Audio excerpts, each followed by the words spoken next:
Welcome to Straight from the Muzzle, folks, where we are anything but straight. My name is Space. And I'm Sparrow. And we welcome you to our episode, which is about what today? Today is a really special episode because we are going to be interviewing someone who emailed us for our last Pride episode. You guys might know them as Graphix the Duchy. She goes by Ruby. How are you, Ruby? I'm really excited for you guys coming in. I am doing good.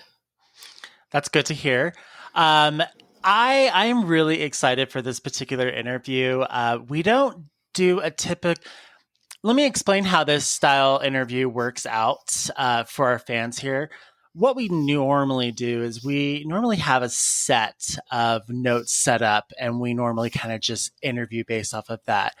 But the inspiration of Ruby's email that they had sent into us, I just felt like this should be more organic and a more of a natural interview process. So we are going to do what Sparrow and I have done in the past, not recently, but we've done it in past episodes where we like to shoot from the hip. It's more of a natural way of doing things, and it's way more fun to do it that way. So, Ruby, the Jank Queen, I love that, by the way. And that's me in Magic the Gathering. It's so good. We'll get to that name in just a minute, but why don't you go ahead and tell us a little bit about yourself, who you are, where you're from, what kind of stuff do you do in the fandom, all that fun jazz. Well, my name is Ruby. I am from North Carolina. Been here my entire life. I've been in the furry fandom for 15 plus years, give or take. Oh, yeah. I've been in here for since before high school, and that was 2005. So go there. So jumped around characters, graphics. My Graphix by Dutch Angel Dragon has been my primary. They are based around, I'm a graphic designer. They're based around that, their colors and everything. As well as if you've ever seen the suit, and I'm sure a few people have at least seen the suit somewhere. The wings are actually X-Acto knife blades. Her nose are print colors. The body is the artboard and the background of Illustrator. So that's her inspiration. That's so cute. Her wings are X-Acto knife blades? Yes. Because I didn't want feathered wings, and X-Acto knife blades X-Acto knives are like my biggest piece of what I work with physically outside of digital. And I was like, I need those stacked. So it looks like you fanned out three of the blades. Damn, you do not want to mess with her. Yes. Her story is that she used to be just a gray and white duchy, and then she stood next to a printer that exploded. Oh, I love that. That's awesome. And then Ruby is not only my character's name, which is my African wild dog. It's also my new name since transitioning. Honestly, we're trying to find a good one, and we have no idea, but we ended on Ruby from Once Upon a Time, and I went, we're going to use that. That works. I've never seen that show, by the way. I'd recommend it. Don't watch the last season. Don't watch the last season? Just get to the end of the Emma Swan storyline and stop, because after that, it really sucks. We finished off up to that point in a few months. We have not touched it in like 6 months to finish one season. You know, it's so funny because usually people are like, with shows, skip the first season because the first season sucks, and everyone starts on the second season, regardless of what show you start with. I do that when I go back and watch shows. Like Steven Universe, I skip second season. Same with My Little Pony, MASH, all of them. I just skip to second because I don't need all the introductory stuff. Yeah, you can pretty much pick it up. Yeah. Parks and Rec, I have still never seen season 1. I always felt like it was, I saw episode 1 and I thought it was really awkward. I equate it to as awkward as watching The Office. So I just watched season 2 all the way up. I hated the last season, but I've watched it. So that's really interesting. Okay, so I won't watch the last season of Once Upon a Time. You could try, but I think my wife has attempted watching it 3 times, and I can't. It's nowhere near as good. So the story closes up on the previous season. The back season is one of those, we're going to time jump it 10 years and go from there. Ugh. It's not worth it. Don't bother. No, that's gross. Now, you said high school back in 2005. Was that 2005 graduating or 2005 starting? That was 2005 graduating. Oh my God, when? Oh, well, obviously that would be like... When? Shut up. 2005, you dope. I know that. Okay, so then I have to ask, you're a 1986 baby then? Yes, I am. Oh, so am I. I'm Just December do that 1st, math in your 1986. head. November Yeah. November 23rd, 1986. Oh my God, we're so close in like age. Yep. Oh, that's beautiful. Are you so excited, Space? I really all am. All of your co-hosts are babies. I know. I always say you're only as old as you act. Thus, I am immortal. The thing is I may be 34 or 30. I don't even know. I've lost count. I may be 30 something, but I totally feel like I'm 18 all the time. The funny part is, I feel like I started in reverse in terms of like stuff you watch as a kid versus an adult. I started watching. I'm a horror junkie on top of everything. I watched my first horror movie at 3 years old. Oh my God! I'm now watching shows like My Little Pony. What was your first horror movie? I did it in reverse. Huh? Yeah, what was your first horror movie? Child's Play 1, 3 years old. I just watched that movie a couple of weeks ago for the first time, and I cannot believe, people thought it was scary because it was so funny. It came out in 1987, and I think it's 1988. I saw it when it went on TV after that. Mm-hmm. So, yep, Child's Play. My mother took me to the pre-release of all 3 original Scream movies. And those were like 1996 something. It's the reason for the Chucky character. Mm-hmm. My first horror movie was the Michael Myers Halloween. I love horror. I actually can do special effects makeup, which will come into play. Well, I'll talk about it later with Classroom, but yeah, I love. Yeah, they're not scary to me anymore because I know how to do most of the stuff. So, well, then you wouldn't even want to know my first horror movie. What was it? Signs? Aliens.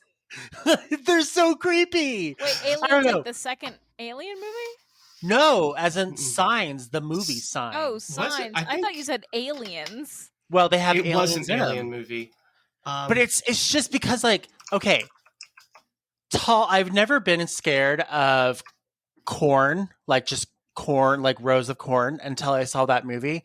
And then when I saw the the alien leg, creep out and then slowly go back into the legs of corn, I'm just like, nope, I'm done. And my mom had corn growing in her backyard, and I had to go through the backyard to get to my bedroom, basically. And I would just stand at 10 or 11 o'clock at night at the back door of the backyard. And I would just stand there for 20, 30 minutes contemplating, should I sleep in my car tonight or do I really want to go through this?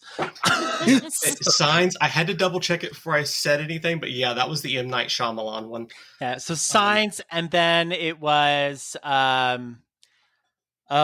was it? It was, I can't think of it. It's that Paranormal Activity 1 and 2. Oh yeah, those are classics. Yeah. Those came out when I was in middle school.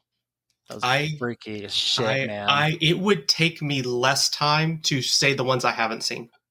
Yeah. So, yeah, I'm sure we could go all down this route. Yes, easily.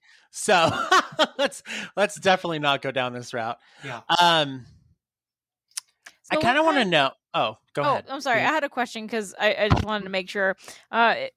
What kind of things do you do in the fandom? If our listeners have heard of you or want to go and find you, what is it that you primarily have been doing the past couple of years? Past couple of years, usually it was meetups. I've been to cons. Mm-hmm.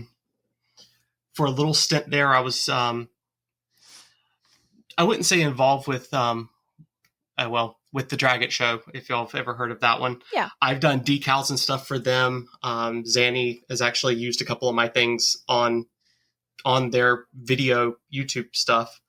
But personally, I've done YouTube.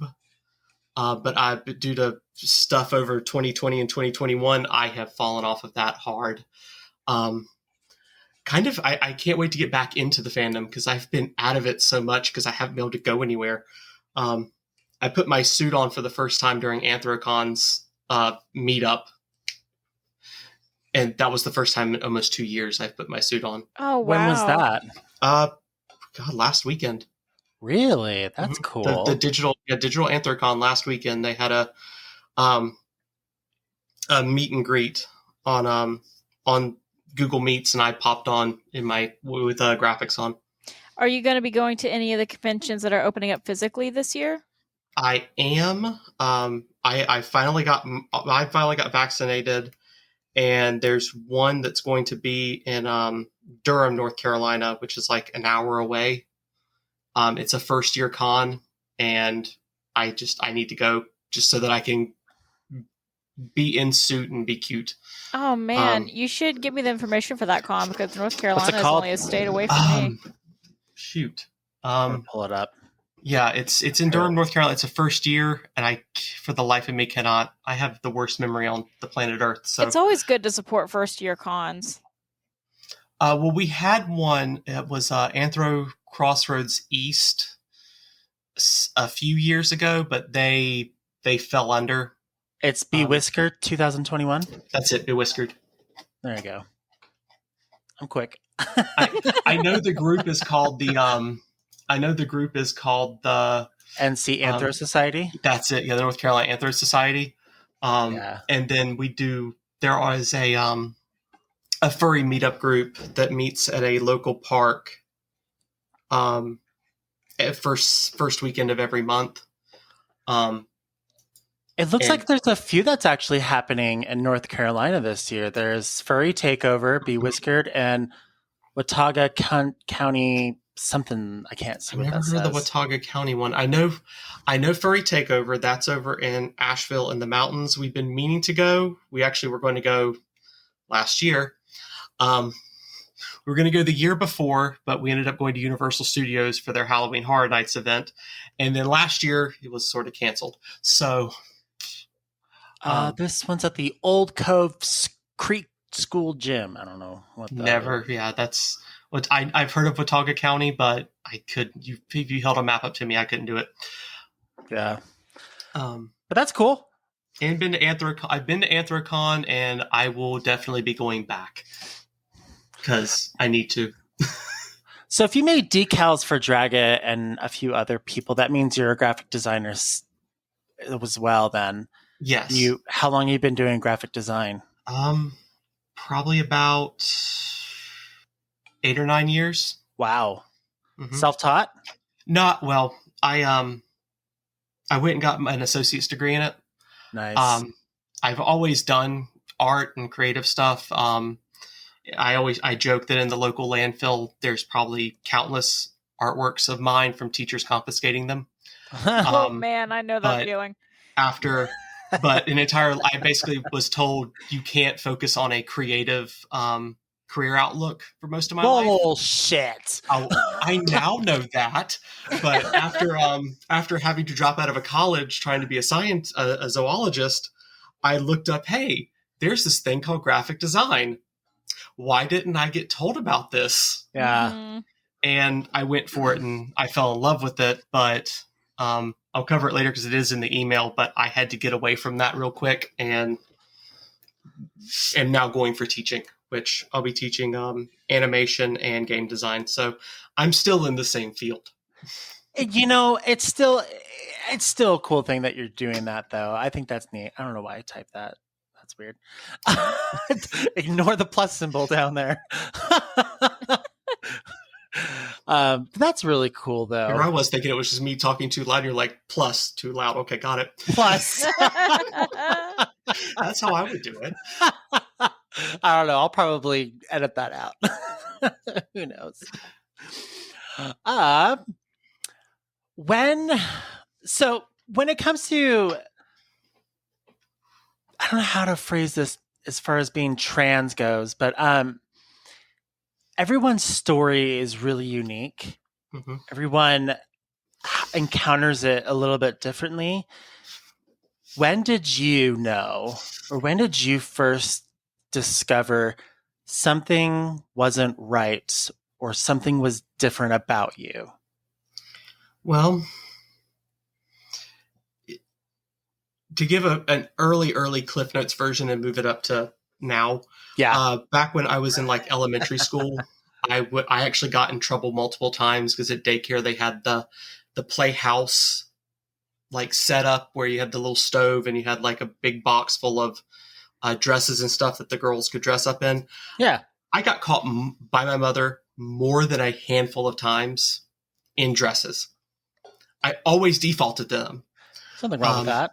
Well, to her it was. She didn't think a boy should dress like that. So continue on. I've always been more feminine, and then after moving back home, after dropping out of school, I kind of was like, hey, I remember doing this, and then I found a clearance section of clothes at Walmart, and I grabbed a few things, and I liked it. But I was still living with family, so it just kept under wraps. And I thought, I just didn't link it with being trans at the time. And dressed feminine when I wasn't at work or around family up until I started working at my previous job. And then last year in October, I told my wife, I was like, I want to start dressing feminine a lot more because I don't have to go to that shitty job anymore. And she said, take 1 week, dress for 7 days, female presenting, and tell me what you think. 15 days later, I said, I want this to stay permanent. And started hormones in January, and here I am now. What a supportive wife. So far, before the last week, everyone that I had ever told was supportive in some way. My wife's family, not so much, but they're not involved with this directly, so I don't really care. And I don't have time for them. And sometimes it takes time, and sometimes those family, it'll never happen. It'll never come around. There's just really nothing you can do. With my husband's side of the family, his mom hated me for the longest time. And the only thing I could really do was kill her with kindness. And eventually I got her to come around, but it took so long. And I just felt hated for the longest time and felt so awkward. And I don't know if that'll ever be the case for you, but I always hope for the best. Mm-hmm. But I know that at some point, you just have to be like, I hate to say it, folks, you have to let it go. Yeah. You have to let it go and move on, because that's a part of you that you just don't want to hold on to, because you want to move on. And sometimes family members can come around, but even when they don't, that's why it's so important to surround yourself with those who are supportive and those who are kind and understanding, and just with that positivity. And especially as a trans woman, I know it could be a lot harder in that community than many others. So that sense of positivity and support from those who have come to you and have been accepting is always so important. Mm-hmm. Well, and on top of that, like even just things that have been different, like I've always been where all of the other guys in every age I've ever been in were out playing sports and doing athletic things and watching sports, interested in cars. I've never been that. I've been a cook. Well, my wife actually is the sports fanatic, and she's got me into college football since we started being together. Sorry, it's a lot of fun to watch her into it. But I was into art, cartoons, and I was picked on a lot about it. and not only from peers, but one of my mother's ex-boyfriends, and now her current husband right now. He made a comment a long time ago, and it's kind of a joke now to me. We were setting up for a party. When we were setting up for parties and events, I was the one in the kitchen. I didn't hang around shooting shit with all the guys. I was in the kitchen helping, quote unquote, the ladies get ready. Mm-hmm. And he made the comment as I walked out, well, you're going to make a good wife one day. And hey, he was right. When I came out as trans, I'm like, yeah, well, he was right. Yeah. Took a little while, but yeah, he got it. Was he supportive?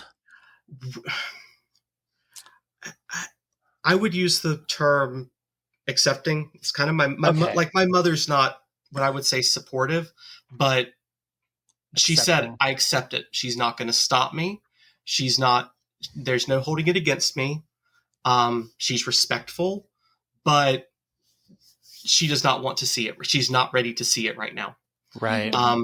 We thought her husband was going to be weirded out by it, and nope, he just went, oh, okay. Huh. And we both kind of went, wait, what? Interesting. That's been a lot of the response from the ones my mother has told, where she thought people were going to be against it. Their responses were just, oh, okay. And that was the end of it. There was no needing an explanation. It was just, oh. I think because of a lot of exposure as of, the past couple of years, mm-hmm. both in the media and just in general, especially we were talking about with Pride merchandising being out more in the public more often. Which, by the way, I have the rainbow sandals. Do you really? Yes, I do. Yeah. I have the rainbow sandals. I have the skirt from Target. And yeah, so when y'all were doing that, I'm like, well, shit, I own those. No, okay, so I looked up that Target skirt, and it's actually a kid's skirt. That's no. They have no. The cool part is they had dual sizing. Oh, did they really? Set size for adults and kids. They were dual sized, and all the women's stuff was dual sized, which was awesome. So cool. That is really cool. Oh, that's cool. But I mean, the cool thing is about the community itself is that it's not as slow as it used to be. It seems to be that a lot of people are coming around a lot more quickly. They may not have to fully support it, like you say. They may not fully get it, but they're most likely going to accept it and just move on. Mm-hmm. Not really think anything else of it. They may be shocked at the first time they see it, but then as they see it more and more and more, they just adapt to it, and then that's it. Mm-hmm. And they just get used to it. It's not my preferred method, but it is what it is. Better than a complete negative reaction. Yeah, it's better than being pitchforked out of the city and stuff. Mm-hmm. Well, funny story is with coming out to my mother. All my friends. I don't think my best friend Nakoma has made a single mistake yet. The minute he found out I was trans, got my new name, he has not made a single slip up yet. Yeah. I'm so impressed. But my mother, me and her have always butted heads. So I'm like, okay, I can't just sit her down and go, here, I'm trans now. There you go. But we share a wish list on Amazon for Christmas. So I might have accidentally dropped girl clothes and books on coming out as trans in the wrong wish list. Oh, no. Okay. And I just waited for the call. And what I was doing was letting her see it, process it, and then ask. So it worked. It went surprisingly just, okay, she asked questions, and she's okay. And that was probably the cleanest way that it could have possibly worked. Because I was prepared for World War III. Not even kidding. Wow. Yeah. That's rough. But I mean, she's almost there where she would be willing to see me female presenting. So I'm proud of her for it. If this had been 5-10 years ago, it would not have been pretty. So I do take it as, yes, she's just not thrilled about it, but she's a lot further along. So I'll take it. I'm happy for you, and I'm Yeah. happy for her to have that moment with you. Mhm. That's a good moment. Not everyone has that. So that's something special. So I know you mentioned in the email to us during Pride, you basically went over your story as a trans woman and coming to as a trans woman and your journey like with your wife and with your friends, and you mentioned going into education as well now as a trans woman. You mentioned earlier how you're trying to change your name before you get into student teaching. Mhm. Is there anything that you've gone over when you were a kid and you tried on dresses and all that, when it comes to current day, you're on hormones, you're going through your name change soon, with your colleagues, or would it be your cohort? Are you in a cohort? What grade are you teaching? I'm currently I'm on paper a senior. Mm-hmm. Because I am a transfer and I have more credit hours than anybody else, any of my other fellow students or whatever. But my wife is also a teacher, so when she was in school, all I ever heard was cohort, and that just stuck with me. Mm-hmm. This is the group that I'm going through the education program with. what is a cohort? Is that just a group of people? A cohort is essentially when you enter an education program, you are with the same group of people all throughout your program. So you're taking the same classes with the same students, like your fellow students, your classmates. Yeah, yes, I do have a cohort. I'm a little more random because I'm basically trying to fill in gaps to graduate. So I'm moving a lot faster than my cohorts. Nice. But they're still, I share a lot of classes with a lot of them. They all pretty much know me. And living in North Carolina, I know that you're in the Bible Belt. So being any kind of queer or trans can be a lot tougher. Are you out to your cohort? Or do they know, do they go by your, do they say your name Ruby? Do they use she, her pronouns, things like that? Or what was that experience like? Originally, I think I had been female presenting for almost a month by the time I decided that, it's time to start doing it on Zoom meetings. Because, you're just on Zoom. I just literally just wore a t-shirt normally, so it never really mattered. But I started wanting to do makeup and do all that other stuff, present a lot more. So went to my two professors that I had classes with, or actually had Zoom classes with. And the first one said, I have a rule in my class. You come in whatever way makes you most comfortable. That was the end of the statement. Yeah. The other one was, oh my God, please, yes. So that was fine. Popped into the first Zoom meeting, and one of the students that I had been working alongside, or one of my fellow students that I've been alongside for that entire semester, private messaged me and said, you look amazing.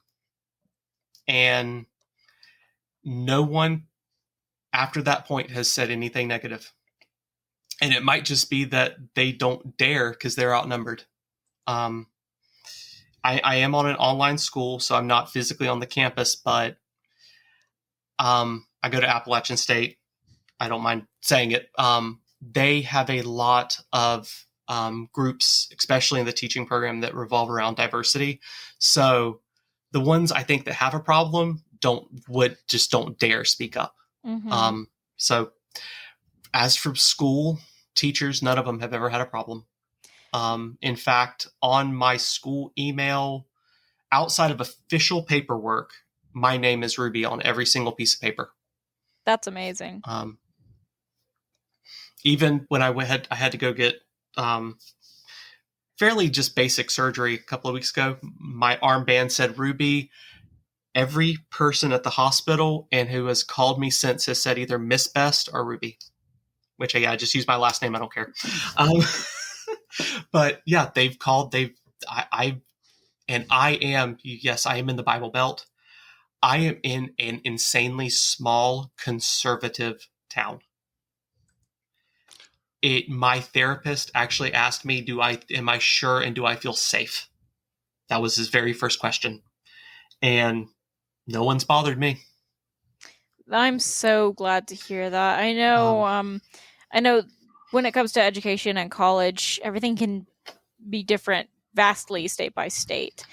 But I know here in Georgia, when you're going through an education program through college, a lot of the undertones, like political undertones within the education system for new and upcoming teachers in training, it feels very liberal to me. I know we are trained in having cultural diversity and being culturally responsive and being responsive to different genders, different sexualities. If your students have different pronouns, how you should respond to that, or just various awareness issues when it comes to diversity as a whole. And at a lot of colleges, if you show any hints of being racist or homophobic or any of those types of things, then you can actually be kicked from the program, which I've actually seen happen at one of my colleges, where we had one of my classmates was revealed as being homophobic, and she was going in for being a high school counselor, and they kicked her from the program after she had released this opinion that she did not want to work with gay students. And they were like, sorry, then you can't do this. That breaks your ethics laws. So it is really reassuring to hear that you are being treated with kindness. And even if some people are being silent, that is better than being outwardly violent or inappropriate or anything like that to you as a trans woman in the education field. Well, I envy it. The way I talked to my therapist about it, because he asked if I felt safe, and I said, in my opinion, anyone who would, this is just my opinion. Please, anyone listening, this is just, it's the way I focus on it, is that anybody who would dare say or do anything is a coward to me, and I will not fear or suffer them. They want to say something, they can, but otherwise I'm holding my head up. As you and should. That has been my philosophy. I've had a few snide comments made behind my back, and I've heard every single one of them, but they ain't gonna touch me. Or if they try, I'll handle it as it comes. But I don't waste my time being afraid. So I'd rather. That kind of ties into another question that I had for you. I didn't know if you would want to elaborate on it, which is, how do you feel about queer or trans teachers being out to coworkers and students? And I know that could be different. Some teachers may be out to one and not the other. Some may be out to both. You saying you're holding your head up high. Do you have an opinion on teachers once they're actually in the field and out of college being out? That's person to person. Yeah. I do have a very, as long as no one else is being harmed and you're okay with it, I'm not gonna tell a person what to do. Me, I will be out. I will be vocal about it, because I can. I have the confidence to do it, or I can fake the confidence to do it. Let's put it that way. And my philosophy goes a lot like my wife's with teaching, is that if you are yourself to your students, they gain the trust in you to be themselves to you. And at the very least, I want my classroom to be a safe environment. So to gain that trust, I am willing to say I am trans. Now, I also know that some kids don't come out. Some kids don't talk about things because I can sympathize and I can relate that it might not be safe to. But at the very least, I want them to know that, in my classroom, they can be themselves. So to do that, I have to be myself. I think that's wonderful. I know it is very true that, it can depend on person to person. Some people might not feel safe being out to students or coworkers, and some might. But I think there is a value in being out and having that part of your life visible to your students, because it also provides visibility. Whether your students are also gay and need those role models, or whether they're not, it kind of normalizes young people seeing successful trans and queer adults in their lives. And also, I'm going into the STEM field. I'm going, as I said before, I'm going in for game design and 3D animation. So I'm going into the STEM field. You have older students.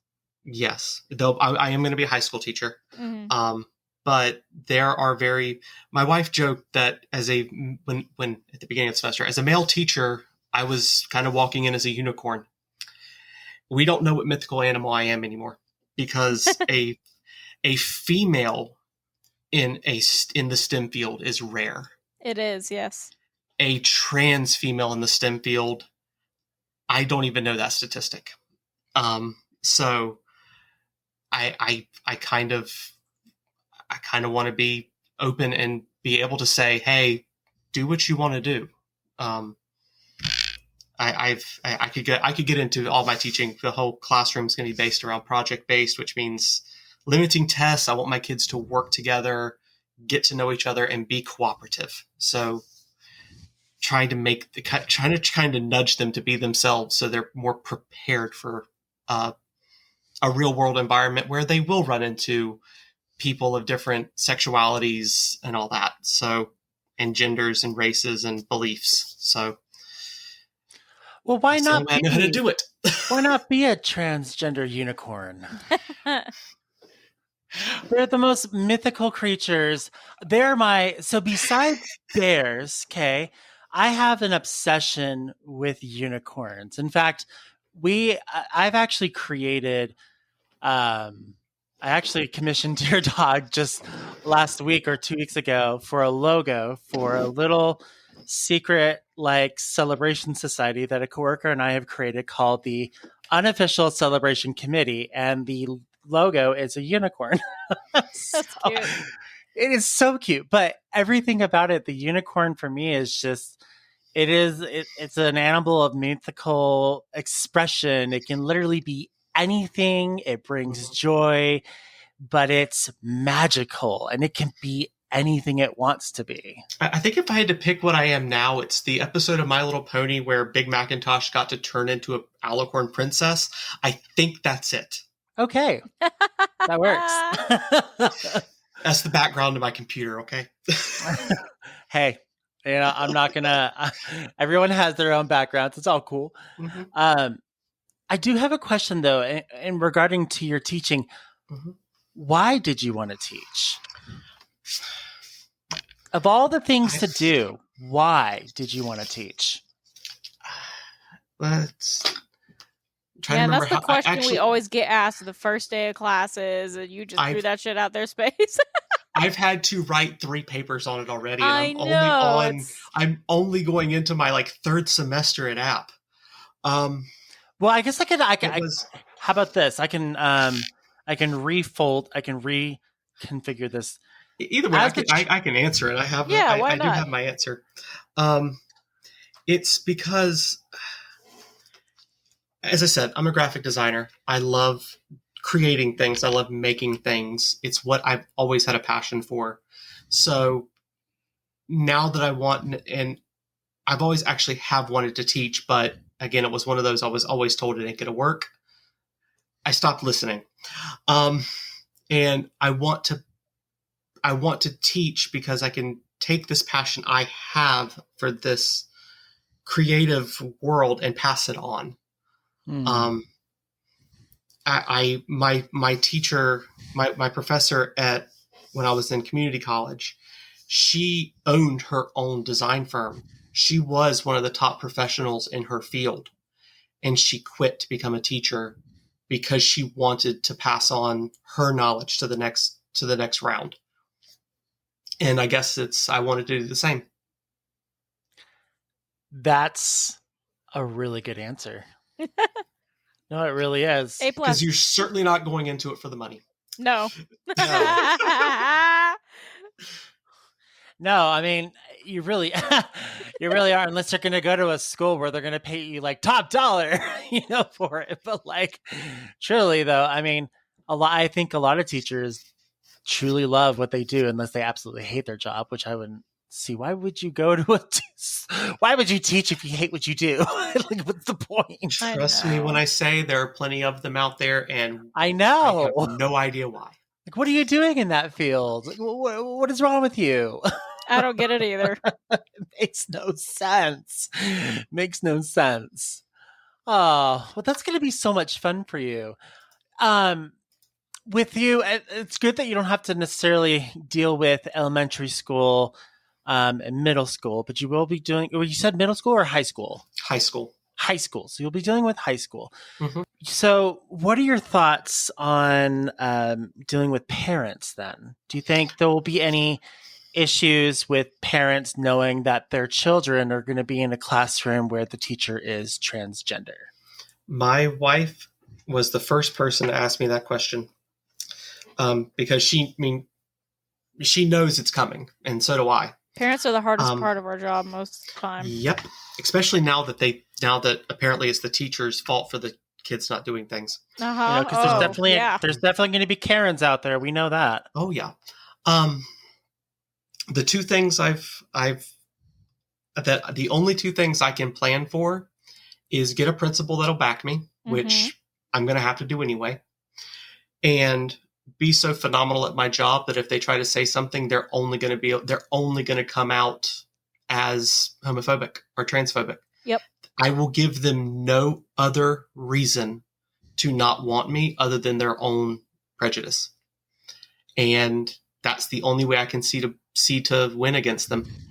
Document everything as well. That's super important when you're going into a field where you might have parents who are homophobic or transphobic.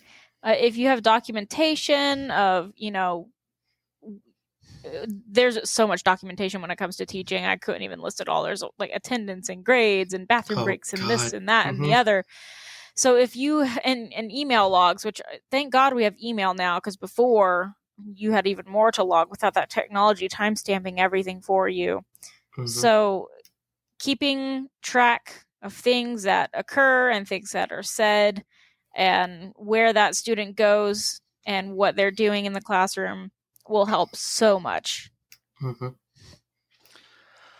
I'm almost going backwards here. I'm so sorry. With questions here. Trust me, I don't mind any question you can throw at me. I love this style where I can just answer because, yeah. And that's the other thing too, is when you shoot from the hip, sometimes the questions don't necessarily always go in order, and that's okay. I was looking on your Twitter, and I was going through some of the images, and I love going through your before and after pics. But there was one that I really, really enjoyed, and it was the January 16th is when you started your estrogen hormones. And I've always really been interested. I'm on, hormone replacement therapy. They call it HRT. And I think that's is that what they call it for you as well? Yes. Okay. So for me, it really hasn't done anything. I still have a pretty high pitched voice, and the only time my voice goes low is when I get sick, and that's when I take care, and that's when I call it my manly voice, and that's about it. And then after that, it goes back to regular high pitch. But I've always wondered, does estrogen heighten the voice, or does it just keep the voice the way it is? Because I've seen testosterone take like a woman's voice and just turn it like really manly. And I'm like, what? How does that work? Does it work the other way? That's what I want to know. From my research, it's mixed. Some things say no, it doesn't. Some say slightly, and some say yes. I can see why from female to male, because testosterone would theoretically change your vocal cords or change your voice to go deeper. Yeah. It's hard to go backwards. Deep. Yeah, deep to high. The hardest part for me right so far has been learning how to pitch and hold my voice. I can do impressions, voices. I probably could do voice acting if I actually sat down and practice. But holding a different voice for an extended time has been very difficult. And it's also trying to find the right voice to fit, that I'm not straining myself to hold it. But yeah, the photos have been fun because I'm very visual. I'm insanely visual and insanely impulsive. I have ADHD. So I need something that I can look at and go, beginning, now. And that's the only way I've been able to see any development. I love your, I'm going to call it ruby red. I love your ruby red lipstick and your hair. It is phenomenal and I want it. Are you talking about my current icon? I don't know. I'm thinking, because I did recently find a lipstick that was finally waterproof, and it's the exact same color as my hair dye when it's brand new. Yeah, and I have a blood red set of nail polish, and all three match when I actually feel like it. That's awesome. And I am really jealous. How can you get your lips to be so damn good looking like that? Walmart makeup section. I will tell anybody, I am an unemployed college student. I am good at finding things, and Walmart has been a godsend through all this because I can hit stuff cheap. And here's another question to bounce off here. Going from male to female, when and how did you start learning your makeup routine and how to apply it? Because I this is the weird thing. So, well, it's not really weird to me. It's not weird to Curtis either, Felix Curtis, because he knows me. But with me being intersex, I don't really know. I mean, I know I present male, and I don't really.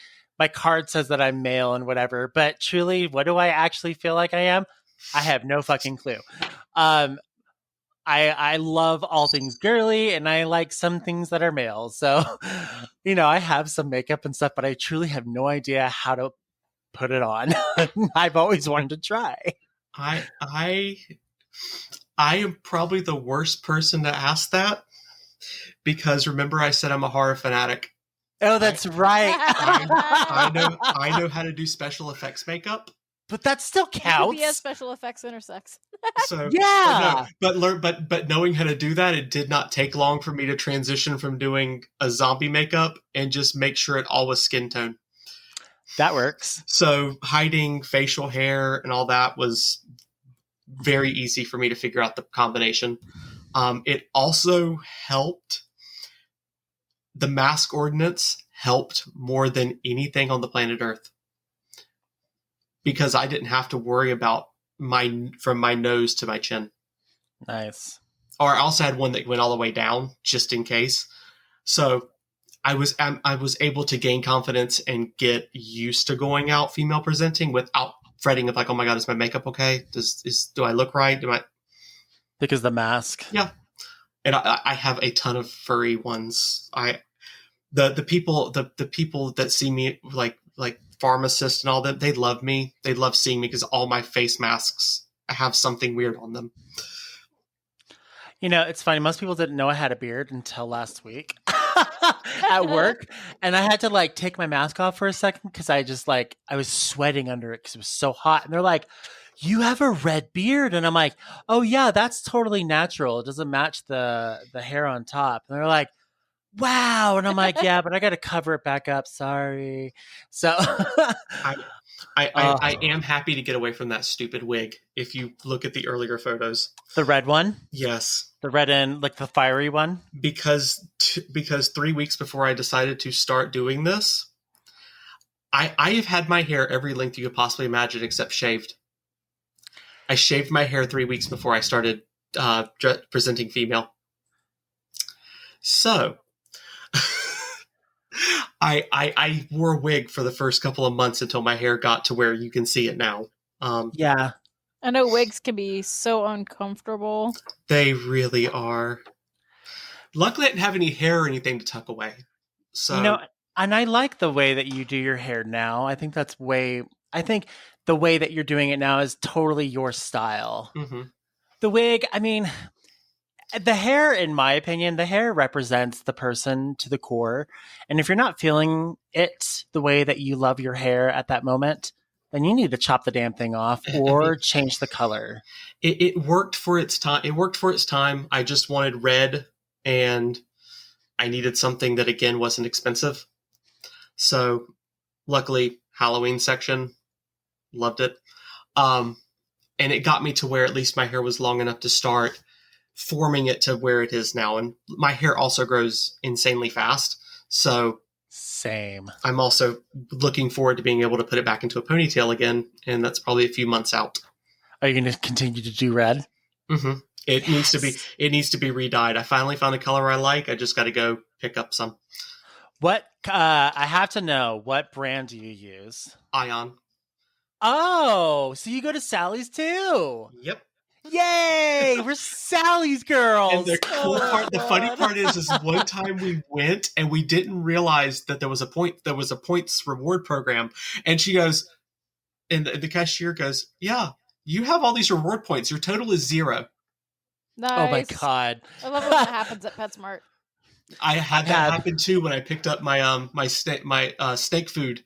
They went, "Oh, you have all these points. Your total went from $24 to here's your bag." After the interview is over, I'll take a picture of my hairdressing drawer and I'll show you all the fun products that I have. You should see my my nail drawer.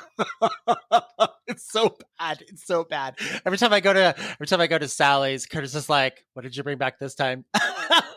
So the funny thing is I went, and when I saw the rewards points, and I'm like, "Oh yeah, I'll try this." And within 1 month, I went from 0 to elite. I've been elite status from there on out, and every time I go, I always get like $5 or $10 gift certificates. I spend so much. I don't do much to my hair. Luckily, the way it is, all you do is brush it over. But I bite my nails chronically. Oh, same. So I started painting my nails because I'm going to put that much work into something. I ain't going to damage them. And also, I can pick the nail polish off, and it kind of stops me from biting my nails.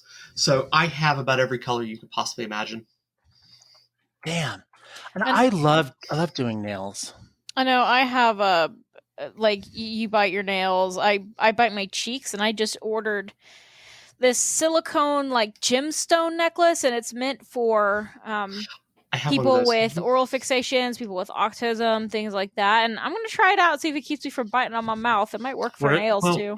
What does it do? Were you supposed to just chew on the necklace? You just chew on it. Mm-hmm. It's just a distraction. When you feel impulse to chew or to pick or anything like that, you just pop it in your mouth. Nice. Well, actually, I have one of those too because we originally thought that's what my nail biting was.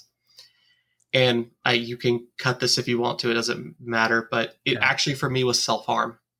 I bit to the point of actually doing damage. Wow. So I needed something. So the picking off of nail polish gives the same feedback. Yeah. So definitely. I literally, nail polish does not stay on me more than about 24 hours, and I have to redo it. So I'm looking for options too. Like, I have a nail biting issue, but I also have like a skin picking problem as well, to the point where it bleeds. And so I'm trying to figure out like what can I do to like occupy myself. Maybe so a I picking don't. stone. What is a picking stone? It's a lava rock that somebody like smears silicone or some kind of thing in, and you can pick it with you pick the silicone out with your fingers or with tweezers. Oh, that actually sounds kind of cool. I like that. That sounds. Out of all the fidget toys I've looked at, I've never seen that one. Huh. I'll have to take a look at usually get them reloaded or get the stuff to reload it yourself. But it's to for people Amazon. Who pick their nails or pick their skin. I would try Etsy actually. I think it's to Etsy. Yeah, I have an Etsy account too. I love Etsy. Oh my gosh. Oh, but anyways, for just as a tip, this is for our listeners too, and for you, Ruby. If you guys want to color your hair, but you don't want something super harsh and you don't want to necessarily bleach your hair, lightener is a good option, and it just kind of help lighten it up a little bit more, but without killing it. You can put leave-in conditioner in the mixture while you're lightening up your hair, and then when you rinse it out, it doesn't leave the crunchiness and the dryness behind. And then I use the brand. Now I use Ion for other types of coloring, but I now have switched to a brand called Iro, and it smells like Fruit Loops. That's amazing. It's 95% vegan, but here's the kicker, right? It's a semi-permanent color, and it does all the same color dye properties that Ion does, but with a fourth of the time. And it is insane. The colors are so fucking vibrant. I'm a creature of habit. I'm not switching color because I have tried 6 different colors. Oh yeah, we found my natural hair color plus this color equals the color I want. So we're not changing. What is the color that you're using from Ion? It's I have to know because it's probably one that I have. It's one of the dark burgundies. Oh, I love burgundy. But I have naturally darker brown hair, so the combination makes the exact red I want. A woman after my own heart. Oh my god! Because also I don't look good as a surfer blonde. It's bad. We have photos. It's bad. I think Sparrow, aren't you a blonde or something? You're a dirty blonde. Me? Sparrow. Yeah, aren't you? Or what are you? I'm a dirty blonde. I just actually bleached the long parts of my hair a couple of days ago. Nice. That's boring. I'm sorry. No. I mean, sometimes you get depressed and you gotta change something, but not drastically. I want to color. Can I color your hair? I would love to color your hair. Yeah, my school is actually okay with like colored hair, piercings, and tattoos, so I can continue to do whatever I want. I've found from my wife that actually that's pretty much across the board now, because a lot of places are more determined about how good a teacher is than why worry about something that the students actually probably enjoy. Yeah, I was really relieved to hear that because tattoos are actually extremely important to me, and I'm going to have a lot of them. Like, my right arm is going to be a complete sleeve, my left arm is going to have a few, my legs are going to be covered, things like that, and it's like, I'm not going to not get tattoos just because schools don't like it. I'll wear long sleeves or I'll wear makeup, you know? But when I asked my school, they were just like, yeah, we don't care. We have a Spanish teacher with neck tattoos. Like, as long as they're not offensive, who cares? Yeah, if they're not offensive or political, they don't care. I could buy one of those Halloween sleeves and then I can join you. Absolutely. That might be the only way that I could ever have any tattoos. I can't do it. I could probably pull off a tattoo, but it wouldn't be like... It'd be like up on my shoulder or something, or I would get myself truly a tramp stamp and it would say tramp stamp. Absolutely wonderful, yes. I remember the first furry convention I went to. Some gay twink boy was running down the hallway in a Speedo coming from the pool, very drunk, and he had a tramp stamp of a cupcake with a little heart cherry and some little like 90s spirals around it. And I was like, oh my god, I love this place. Yes.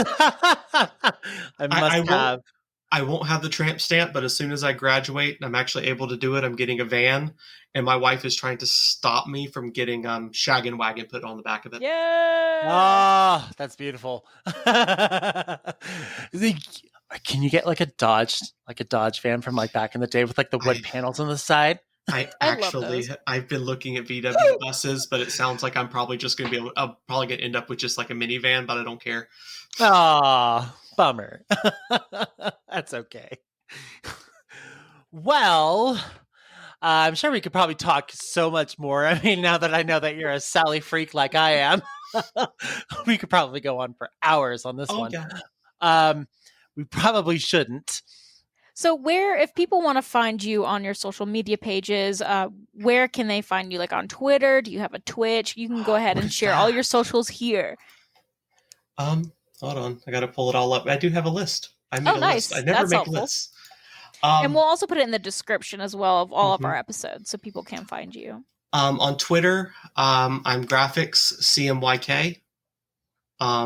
the ink color, so cyan, magenta, yellow, black. Mhm. I was going to ask what that was, but now that makes way more sense now. The funny part is everyone who's seen Graphix the first time, they don't see the black stripes. They're like, you had the pan flag on you. I'm like, oh my God, that's a coincidence. That's I'm so actually funny. pan. I am actually pan. And I'm like, that's the funniest coincidence ever. Those are the 4 colors of printer ink. Oh. Printers are pan. Yep. On Twitter, it's Graphix CMYK. On Twitch, it's Graphix MTG. I am going to get back into it. I generally stream Magic the Gathering content, and my wife and I are going to start reviewing different Monopoly games because I have a lot of them and I got to do something stupid with them. And on YouTube, it's Graphix MTG. I gave it to space for for my social medias. On Magic the Gathering Arena, I'm Graphix number symbol 21546. If anybody wants to challenge me, because I always need more people to play against. Bring it on. Sweet. If I get a deck or something, I'll amuse you. It's free. Magic the Gathering Arena is free to play. Yes, you can pay to win, but generally I've put very little money into it because I'm broke and I'm not putting money into digital cards, but I have real ones too. But yeah. It's free. They at least give you all the base decks and you can play. So that's actually where that's where I practice. So I use the weirdest stuff in the world on there. I'll tell you what, I will challenge you one of these days, but I will fail epically. Loser. Fine, whatever. Well, it was a pleasure having you on. This was a really nice interview. It was fun to have conversations with you, and I really enjoyed it. I did too. Thank you for having me. I was kind of flabbergasted when you asked, because I'm like, wait, what, huh? You're what, huh? Okay. Who? Why? Never done anything like this. So yeah, why? Okay. Well, it shouldn't be the last one. Hopefully more people get the chance to interview you, because you are definitely one of a kind person. Thank you. And if you ever do anything horror gaming related, just call me again, because those are my 2 specialties. Oh, a horror one this Halloween would be fun. Ooh, that would be. My partner and I both, I was about to say partner. I do not know why. I was about to say fiance and then partner, and it kind of turned into partner. Okay, that's what you should say from now on. My partner and I love horror movies. We watch them on the weekly. We should come up with like a top 10 list, all of us then. And we'll do like a discussion. You should see my background. I actually have horror memorabilia behind me. Hell yeah. I have the werewolf skeleton they sell at Target. Oh, I had one. His name was Junkman. I kept him in my car, but then his head fell off of his body. So I keep his head in my classroom, and I gave his body to Goodwill. I have 3 skeletons. One is named Lagose. It's my werewolf from not Lagose, Cheney from Lon Chaney Jr. The skeleton on our front porch is named Karloff from Boris Karloff, and the skull that I keep in my car is named Lagose for Bella Lagose. Nice. Yes. Rad. All right, we will definitely have you on again for that, for sure. Specifically just for that topic. Sounds good. That'll be fun. But anything else, guys, if you ever have any questions specifically about this topic or for Ruby herself, you're more than welcome to give us an email at talktothemuzzle@gmail.com, and then we will more than likely forward that email off to you, Ruby, or we will just telegram it to you. That way you can or I guess we could just forward it to you. That way you could respond back. I'm on y'all's Telegram. Yeah, and, we can just forward it to Twitter. I think my DMs are open on Twitter. If they're not, I'll do that because I'm not used to it. But you guys know where to find us, and then I guess we'll see you guys all next time. But once again, thank you very much for not having us, but us having you. That happened. God damn it. Whatever. That's a treat for everyone else. Yay. Have a good night, everyone. Bye, guys. See ya. Bye.